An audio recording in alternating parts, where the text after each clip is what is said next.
All right, welcome to D20 Woodworking, and today we are continuing our For or Against series. This is when we review basically older heroes at this point, but we'll work our way all the way through.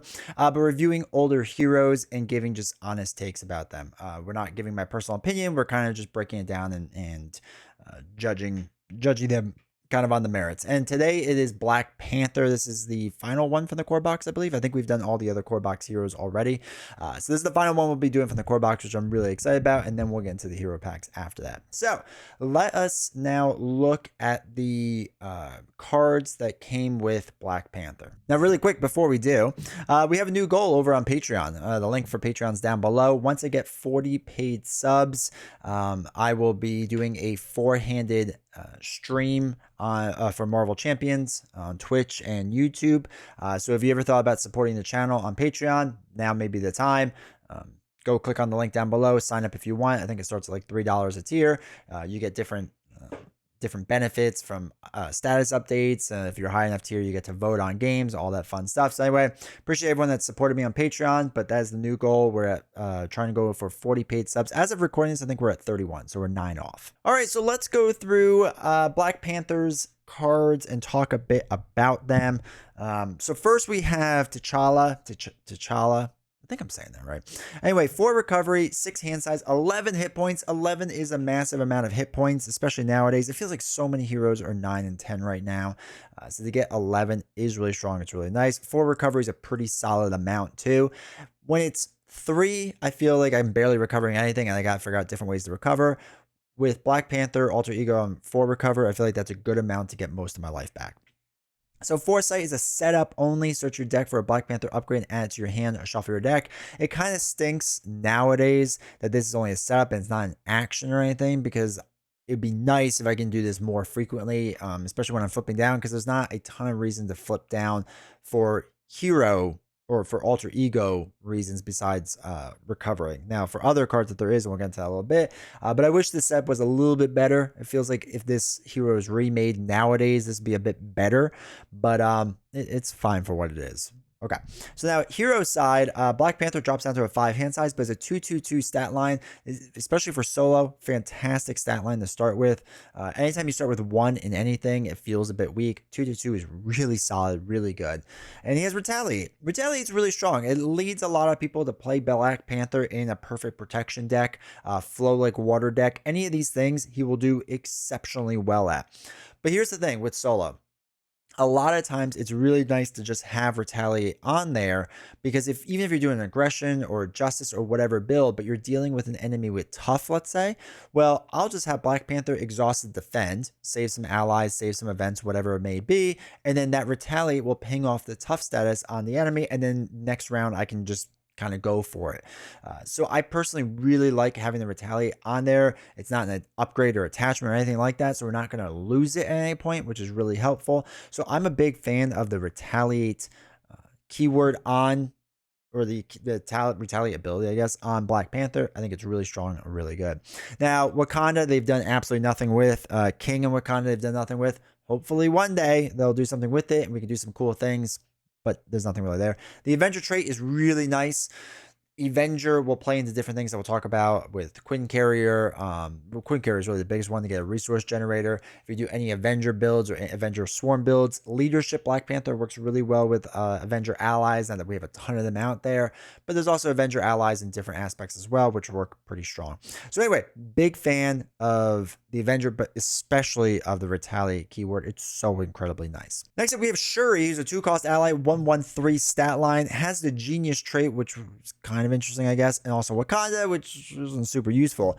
Response: after Shuri enters play, search your deck for an upgrade and add it to your hand, shuffle your deck. Now, we'll get into the Black Panther upgrades, but this is a way that if you, there we go, if you, basically Seb was getting the Black Panther upgrades, right? Shuri has the ability to get more of those upgrades after she just enters play. It doesn't have to be play from your hand, right? Doesn't have to do anything like that. It's just if it enters play. So if you get Shuri to enter play from kind of a make the call or something like that, it will trigger each time. So there is some good builds that have around Shuri. I wouldn't do like a teamwork build where you're trying to like make her really strong. I don't think that's worth it. I think recurring her is worth it a lot more. So if you have ways to recur Shuri to kind of get your upgrades going, and your upgrades are basically your lifeblood of Black Panther, I think it's definitely worth it. Now, it's also interesting that the way they phrase this, again, after Shuri enters play, search your deck for an upgrade. It's not a Black Panther upgrade, it's just an upgrade. So if you get all of Black Panther's upgrades out there, but you're still running a very upgrade heavy deck for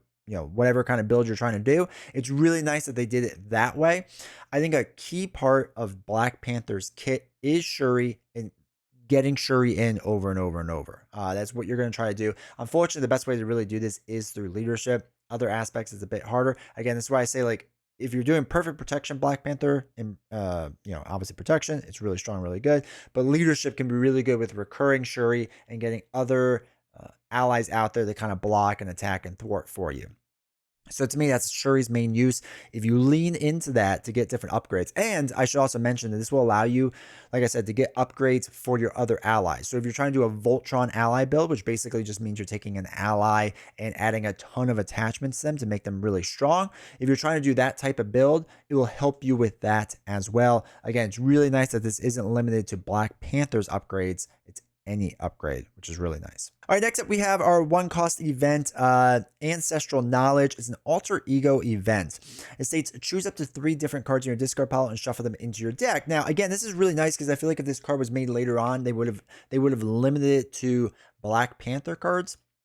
But if I want to put in whatever ally, if I want to put, again, Shuri, if we want to get Shuri back in, or whatever it may be, or some our doubles that we have in hand, whatever it may be, it doesn't really matter. We can take any cards from our discard pile. And I think that's sneaky good a little bit, because there are times I want to get Nick Fury, let's say, back in there. If I'm not running a leadership build where it's easy to recur Nick Fury, right? This could be a way to get Nick Fury back in, or X going to give it to you if you need help with thwarting things and confusing the villain, right? Whatever it may be. It's nice, again, once again, that this isn't limited to Black Panther cards. I feel like if this was made later on, it would have been just for Black Panther stuff. But because of the way this card is worded, it's really nice getting those cards from your discard pile back into your deck. Now, again, the big negative to this is, 1, you only have 1 of these. 2, it's an alter ego action. And 3, if you get this card early on, kind of stinks, right? You need this card in the middle or later part of your deck. It feels bad to hold on to this card. If you get it before you mulligan, you can mulligan really hard, and that might be worth it. And then to get some of those cards you mulligan back in your deck, that might be worth it, but it's still 2 effective costs, right? 1 for the card and 1 for actually paying for the resource. I don't know if that gets worth it. If I'm pulling this card in middle, late deck game, then it feels pretty good, right? Especially if I'm making another cycle around because I'm playing a protection deck or something like that. And again, if we're leaning into the upgrades, if you have a ton of upgrades on the table, your deck is going to be naturally thinner. So if you start with a 40 card deck, and let's say you have 10 upgrades in this deck, so you're only cycling through 30 cards, you're going to get through 30 pretty darn fast, generally speaking. So it's nice that, again, when the deck becomes down to like 10 cards, you can put in 3 cards of your own, and you're going to get almost guaranteed those cards, which is really nice. All right, now we have 4 Wakanda Forevers, and this is what everything is going to work off of, is the Wakanda Forever. And when we talk about getting cards back in the deck, these are probably the cards that you're going to want to get back in. Is Wakanda Forever is a 1-cost event. It's a hero action. Resolve the special ability in each Black Panther upgrade you control in any order. So we'll get into his upgrades in a second, but this is what's going to trigger all of your upgrades, and it also makes it for one of the most annoying experiences probably in the game, is that it's really hard to get Wakanda Forever back into your hand, back into your deck, especially if you get a bunch of them early on. Then it feels like you're sitting around with a bunch of upgrades that do absolutely nothing, and it can feel really bad in that sense. So let's go over the upgrades first, and then we'll go back to some of the other cards that we've skipped over. But we'll start with Energy Daggers. It's a 2-cost upgrade, Black Panther weapon. Choose a player, deal 1 damage to the villain each enemy engaged with that player. Again, it's not an attack, it's just dealing damage. So you're not going to get any retaliate damage off of that. Again, it's not an attack, just dealing damage. So you would do 2 damage instead if this was the final step in the sequence, or if it's the only step, then that's also the final step. So again, you have to play Wakanda Forever in order to trigger this. Next, it would Black Panther, or I'm sorry, with Panther's Claws, 2-cost upgrade, you deal 2 damage to an enemy, 4 if it's the last step. Again, this time it's an attack, so you would get retaliate on it. But if it's the last step, you would deal 4 damage. Can be a decent damage card. The cost curve for Black Panther, or the cost math for like attacking damage, is a little weird with them, because essentially it's a 1 for 4 damage, but you also gotta count the 2 that you pay to play this card. So it's like 3 for 4, which is really bad. But then moving forward, it's like 1 for 4, which is actually really good. Kind of depends how you look at it. And that's assuming you're using this as the final step each time, which maybe you are, maybe you're not. All right, then we have Tactical Genius, 2-cost upgrade. It's a thwart card, so if you are confused, you cannot do this. Remove 1 threat from a scheme, 2 threat instead of this is the final step. Again, this is nice to just kind of be able to remove the threat a little bit quicker, maybe a little bit easier. Kind of stinks that you're not removing a lot of threat. I really wish this was removing 2 threat from a scheme, and then the final step was removing 3. 1 just doesn't feel like enough. Like, it feels like you're going to lean into your allies a lot to help you remove threat, or if you're Justice, the different events that you may have, or supports, or whatever it may be. This doesn't feel like enough threat removal, and you would have to do it last pretty much most of the time, which just nerfs all the rest of your cards, which also doesn't feel great. Now, Vibranium Suit is a 2-cost upgrade. This is the final upgrade. Move 1 damage from your hero to an enemy, 2 damage if it's the final step. This is an attack, so again, if you are stunned, it's not going to work. But what's nice is that it's basically healing you. So if you're taking a lot of damage, it's a nice way to heal yourself on your hero's side. Being able to heal yourself is really strong and really good. I like Vibranium Suit a lot. I still think the Daggers and the Claws are his 2 best ones. Vibranium Suit's up there if you're planning to take a lot of damage. And then probably Tactical Genius is the worst one out of all of them, because it's just not a lot of threat removal that you're doing. So to now help pay for all these cards, Vibranium, there's 3 copies of this. They are double wild resource cards. It can be super useful, super good. I really like that they include these in there. The big argument comes if you want to put more doubles into your deck or not. Sometimes I do, sometimes I don't. I mean, you already have 3. It kind of depends. Again, if I'm running a ton of upgrades with Black Panther, then I don't need to put as many doubles in there. But if I'm running an ally heavy deck where they're just going to keep getting punched in the face, then I kind of do run more allies, more doubles. So it kind of depends on what the deck you're doing is. I don't think there's a one size fits all thing there. But yeah, I think that is fine. To put doubles in there with Vibranium. Then finally, we have a 2-cost support, the Golden City. This is also an alter ego card. You exhaust this to draw 2 cards, which is bonkers strong if you're flipping down a ton. Again, I think Black Panther has this weird thing where you do want to flip down, because if you draw 6 and then you play this, you get up to an 8 hand size, or I'm sorry, you exhaust this to get up to 8 hand size. That can be really good. And if you're doing an ally swarm type build, you can flip down, do this so that if you have 5, you start with from your hero side and you get up to 7 cards, play a bunch of allies, a bunch of upgrades, things that aren't events for like Wakanda Forever. If you're still building out, that's good. And then when you start your next hand, you're at 6 plus 2. Now you're at 8. Can be really strong and really good. So I think it's a great card if you're planning to flip down a ton. If you're not, it's definitely not as strong. So now it comes down to, what do I kind of feel about Black Panther, right? How do I like Black Panther? Do I like Black Panther? Do I not? Black Panther's a really weird hero. And here's the thing, he's super unique in the way that he works, right? The fact that you have these events that can trigger all these upgrades is a pretty neat idea. The problem is it's not easy to recall those events. That's the biggest issue I have with Black Panther, is that, okay, if in the beginning I draw an opening hand with all my Wakanda Forevers, let's say like all 4 of them, like the rest of the game is going to be rough, right? Because you have to control threat removal now through you exhausting or your allies. And if you're doing it personally, you're probably not defending them, which means you're just taking damage constantly, which again, isn't great. Or you have to get a bunch of allies out there to kind of control the board. If you're doing a flip down build, you kind of have to lean into confusion. There's a lot of ways to do that now. Fortunately, you don't have to just do that through justice. It's easiest through justice, but there's other ways. But I do think you want to flip down constantly with Black Panther, again, to kind of get through your deck faster. With the Golden City, lets you do that, but also with Ancestral Knowledge allows you to kind of get those Wakanda Forevers back into your hand. He is one of the heroes that wants to flip down constantly. And I think he makes a much better multiplayer hero because of that, because it's easier to flip down. You can do a lot more. And when you're fully built out with Black Panther, right? And you're triggering Wakanda Forevers constantly, especially if you can figure out to trigger 4 Wakanda Forevers, and then you can Ancestral Knowledge 3 of them back in, and then be able to get them back with like Golden City, or help get them back with Golden City. It triggers really strong. Now, one of the things that really stinks about Black Panther is that he doesn't have a resource generator. And I like to go hard with resource generators. I think this is one of the weird times it makes sense to, well, obviously you should have Queen Carrier in there, 100%. You could do Hella Carrier, which to reduce the cost would trigger that. I think that makes sense too. But even the enhanced upgrades, if you're running really hard into Wakandas, I think some of them might make sense, right? Because it's just a one cost. And to save your vibranium resources, they're double resources for a one cost upgrade. Like it feels bad. It doesn't feel efficient.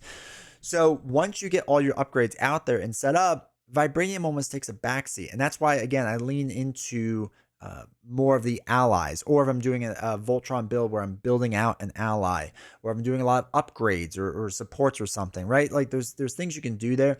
I feel like I don't want to run an event heavy deck with Black Panther because it just doesn't always make sense in my mind. It makes more sense to run a bunch of upgrades, get my deck real thin, so I'm kind of going through Wakanda Forevers whenever I want. The big issue is to make sure I have the resource generators that are there to trigger those Wakanda Forevers. And now here's the problem. We've just explained what the perfect situation would be like, and in solo, it's going to be really hard to pull that off. You're probably not going to get all 4 out there as far as upgrades go. Maybe you will, maybe you won't.